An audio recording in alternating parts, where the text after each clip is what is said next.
When I was a kid, smoking used to be a heck of a lot more popular. I think most of my classmates, when I was in fifth grade, most of my classmates had at least tried one cigarette. It was a very popular thing to do, and we have people come into our classrooms to talk about the dangers of smoking, of drinking, of various drugs that I've never heard of. And then we had a discussion about drinking and driving one time.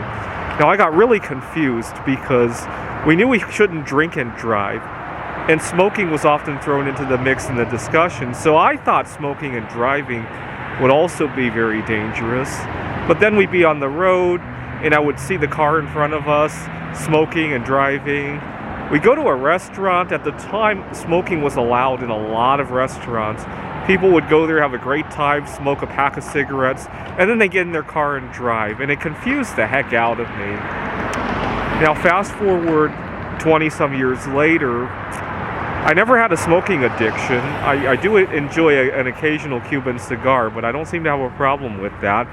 And in fact, I think a big part of the dangers of smoking is from all the additives, not from the tobacco itself.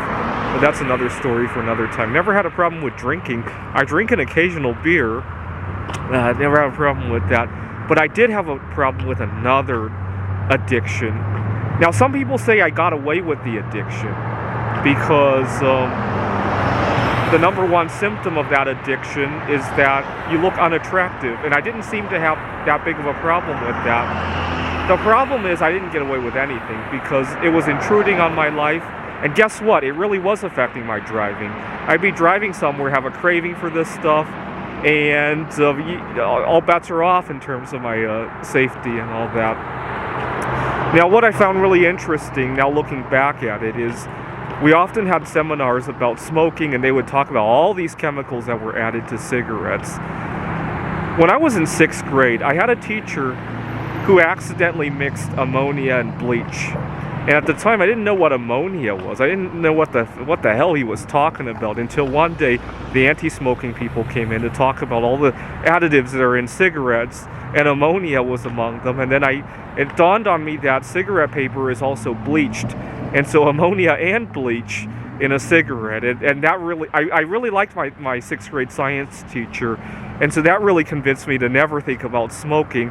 Now, some of the other stuff that's added in cigarettes were like rat poison and nuclear waste, among other things.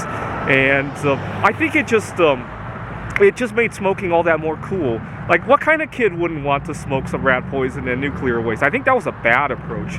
I think a much better approach is how much it will intrude on your social life when you have to go out to smoke every 10 minutes. I think that would have gotten the message across a lot better than the idea that cigarettes are radioactive and that they have rat poison in them. But that's just me.